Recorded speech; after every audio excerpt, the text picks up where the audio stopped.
Você já se perguntou até onde alguém pode ir para mudar a vida de um aluno? Em uma pequena cidade, onde os sonhos pareciam inalcançáveis, um professor amargurado está prestes a redescobrir sua paixão pelo ensino. Carlos Mendes, 45 anos, vivia uma rotina sem cor na escola estadual Monteiro Lobato. Mas tudo muda quando Pedro, um estudante determinado de 16 anos, entra em sua sala de aula. Professor, eu sonho em ser engenheiro um dia. Essas palavras acendem uma faísca há muito esquecida no coração de Carlos. Mas ao tentar ajudar Pedro e outros alunos carentes, ele se vê no centro de uma tempestade que ameaça destruir sua carreira. Quando tudo parece perdido, uma reviravolta surpreendente revela a verdade chocante sobre a escola e coloca Carlos diante do maior desafio de sua vida. Descubra como um professor desacreditado se torna o catalisador de uma mudança que transformará não apenas a vida de seus alunos, mas de toda uma comunidade. Prepare-se para se emocionar e reacender sua fé no potencial humano. Mas antes de contar essa história inspiradora, quero fazer um convite especial para você. Se inscreva agora no canal e ative o sininho para receber as notificações. Isso é muito importante para o crescimento do canal e vai fazer que você seja avisado sobre os vídeos novos. E agora que você já se inscreveu no canal, quero dar uma dica muito especial para você. Já pensou em fazer uma renda da sua casa em dólar? Acesse o link na descrição e veja como você pode fazer isso. Agora sim, vamos ao vídeo de hoje. Hoje vou contar uma história que vai tocar seu coração e, quem sabe, mudar sua perspectiva sobre o poder que temos de transformar vidas. Prepare-se para conhecer Carlos Mendes e sua incrível jornada. Em uma pequena cidade do interior chamada Vila Nova, onde os sonhos pareciam tão distantes quanto as estrelas, vivia Carlos Mendes. Aos 45 anos, ele era um professor de matemática amargurado, cuja paixão pelo ensino há muito se perderá nos corredores frios da escola estadual Monteiro Lobato. Carlos acordava todos os dias às 5:30 da manhã, não por entusiasmo, mas por hábito. O som estridente do despertador ecoava pelo quarto vazio, e ele se levantava com um suspiro pesado. Seu apartamento pequeno e desarrumado era um reflexo de sua vida, solitário e sem propósito. As paredes, outrora decoradas com diplomas e certificados, agora estavam nuas, testemunhas silenciosas de sonhos abandonados. No café da manhã, engolia um café amargo enquanto folheava o jornal local, seus olhos sempre se detendo na seção de empregos. Talvez hoje seja o dia em que encontro algo melhor, murmurava para si mesmo, sabendo no fundo que nunca teria coragem de deixar a segurança de seu emprego medíocre. Ao chegar à escola, Carlos era recebido por rostos jovens e animados, um contraste gritante com seu próprio humor sombrio. Ele entrava na sala dos professores, onde sua colega Ana, uma professora de literatura sempre otimista, o cumprimentava. "Bom dia, Carlos. Pronto para mais um dia inspirador?" perguntava ela com um sorriso. Carlos apenas resmungava em resposta. "Se você diz, Ana. Para mim, é só mais um dia." Ana franzia o senho, preocupada. "Sabe, Carlos, às vezes um pequeno gesto pode mudar tudo. Você nunca sabe quando vai fazer a diferença na vida de alguém." Carlos balançava a cabeça, cético. "Talvez para você, Ana. Eu já desisti de esperar por milagres." Numa manhã de outono, quando as folhas caíam como as esperanças de Carlos, um novo aluno entrou em sua sala. Pedro, um garoto de 16 anos, chegou atrasado, ofegante e com roupas surradas. Seus olhos, porém, brilhavam com uma intensidade que Carlos não via há anos.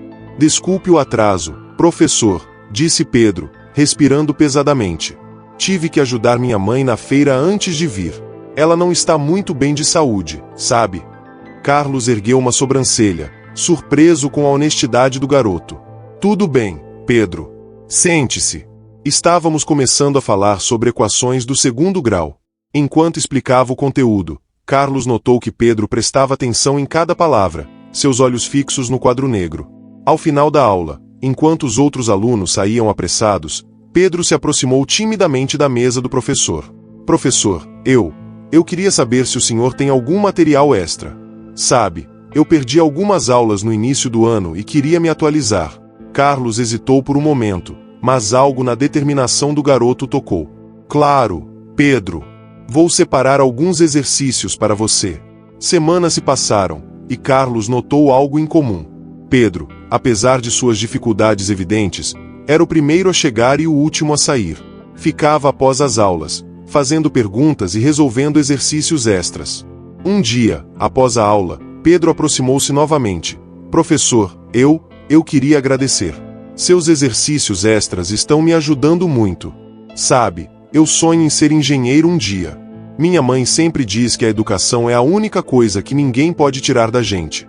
Carlos sentiu algo que não sentia há muito tempo, um misto de orgulho e responsabilidade. Sua mãe está certa, Pedro. E você tem potencial. Não desista desse sonho. Inspirado pela dedicação de Pedro, Carlos começou a mudar. Passou a chegar mais cedo, preparar aulas mais envolventes e oferecer apoio extra aos alunos com dificuldades. Ele até começou a organizar grupos de estudo aos sábados para os alunos que precisavam de ajuda adicional. Os outros professores notaram a mudança. Ana, em particular, estava radiante. Carlos, que transformação! O que aconteceu? Carlos sorriu, algo que não fazia há anos.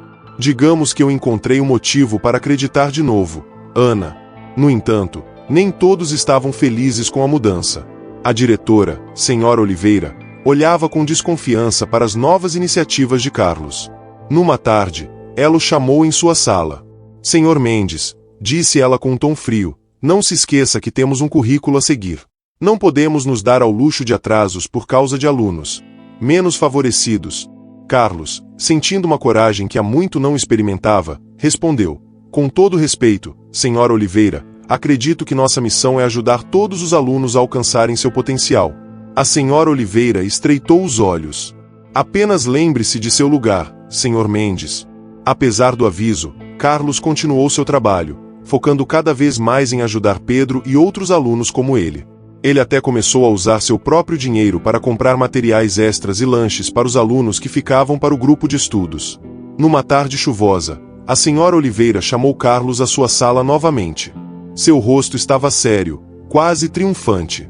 Senhor Mendes, receio que tenhamos que dispensá-lo. Suas ações recentes não estão alinhadas com nossas políticas. Carlos ficou atônito. Mas, os alunos estão progredindo. Pedro e os outros. Pedro é apenas um aluno, interrompeu a Senhora Oliveira. Não podemos comprometer todo o sistema por um. Ou alguns. Sua presença aqui não é mais necessária.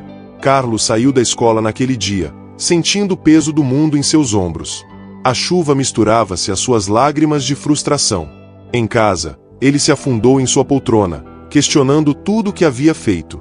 Na manhã seguinte, algo inesperado aconteceu. Ao ligar a televisão, Carlos viu uma multidão em frente à escola.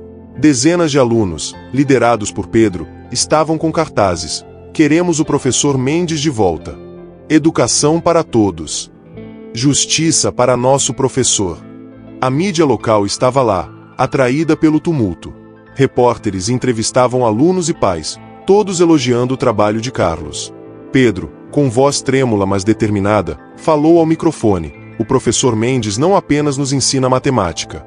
Ele nos ensina a acreditar em nós mesmos. Ele fica até tarde, usa o próprio dinheiro para nos ajudar. Como podem demiti-lo por fazer seu trabalho bem demais? A pressão aumentou.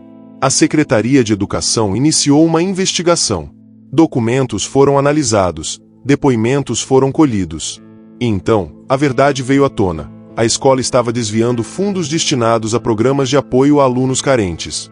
A Senhora Oliveira havia demitido Carlos não por suas ações, mas porque ele estava inadvertidamente expondo a corrupção na administração da escola. A notícia explodiu como uma bomba.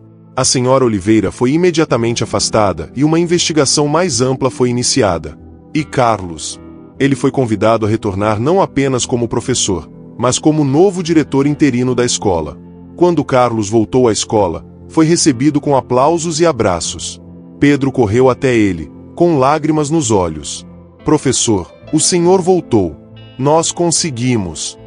Carlos, emocionado, respondeu, não, Pedro. Vocês conseguiram. Vocês me ensinaram a maior lição de todas. Nunca desistir do que é certo. Carlos aceitou o desafio de ser diretor com uma condição. Que a escola implementasse um programa abrangente de apoio aos alunos em situação de vulnerabilidade. Vamos transformar esta escola em um lugar onde todos tenham a chance de brilhar, declarou ele em sua primeira reunião como diretor. Nos meses que se seguiram, a Escola Estadual Monteiro Lobato se transformou. Novos laboratórios foram construídos, programas de mentoria foram estabelecidos, e o brilho nos olhos dos alunos rivalizava com o das estrelas que antes pareciam tão distantes. 5 anos depois, Carlos estava na primeira fila da cerimônia de formatura da universidade local. Seus olhos marejaram ao ver Pedro, agora formando em engenharia civil, fazer seu discurso de orador da turma. Há pessoas que acendem uma luz em nosso caminho, disse Pedro, olhando diretamente para Carlos. Elas nos mostram que, com dedicação e o apoio certo, podemos alcançar as estrelas. Professor Mendes, o senhor não apenas salvou nossa escola. O senhor salvou nossos sonhos. Após a cerimônia, Carlos abraçou Pedro, orgulhoso. Parabéns, engenheiro. Você conseguiu. Pedro sorriu, emocionado. Graças a você, professor. E sabe de uma coisa? Eu decidi que vou ser professor também. Quero fazer pelos outros o que você fez por mim. Carlos sentiu uma paz que nunca conhecera. Ele percebeu que sua verdadeira vocação não era apenas ensinar matemática, mas acender a luz da esperança e do conhecimento nos corações de seus alunos. Naquela noite, ao voltar para casa, Carlos não viu mais um apartamento vazio e sem vida. As paredes, antes nuas, agora estavam decoradas com fotos de alunos formados, cartas de agradecimento e projetos futuros. Ele viu um lar cheio de possibilidades, assim como os corações dos jovens que ele ajudava a moldar todos os dias. E assim, com giz nas mãos e fogo no coração, Carlos continuou sua jornada, não mais como um homem amargurado, mas como um farol de esperança para todos aqueles que ousavam sonhar. Você, que me ouviu até aqui, o que achou dessa história? Ela não nos mostra que nunca é tarde para fazer a diferença? Às vezes, ao ajudar os outros, encontramos nosso verdadeiro propósito. Lembre-se, você também tem o poder de acender uma luz no caminho de alguém. Quem sabe, essa pessoa não está esperando justamente por você para mudar sua vida. Esta história nos ensina que um único ato de bondade pode desencadear uma onda de mudanças positivas. Carlos não apenas transformou sua própria vida, mas impactou toda uma comunidade. E tudo começou com a decisão de se importar, de fazer um pouco mais. Então, da próxima vez que você se sentir desanimado ou pensar que suas ações não fazem diferença, lembre-se de Carlos e Pedro. Lembre-se que cada um de nós tem o poder de inspirar, de elevar e de transformar vidas. Que tal começar hoje? Que tal olhar ao seu redor e ver quem precisa de uma palavra de encorajamento, de um gesto de apoio? Você nunca sabe, sua ação pode ser o início de uma história incrível, assim como a de Carlos e Pedro. Obrigado por me acompanhar nesta jornada inspiradora. Se você gostou, não se esqueça de deixar seu like, compartilhar com seus amigos e se inscrever no canal para mais histórias como esta. Juntos, podemos criar um mundo onde cada pessoa tenha a chance de brilhar. Até a próxima!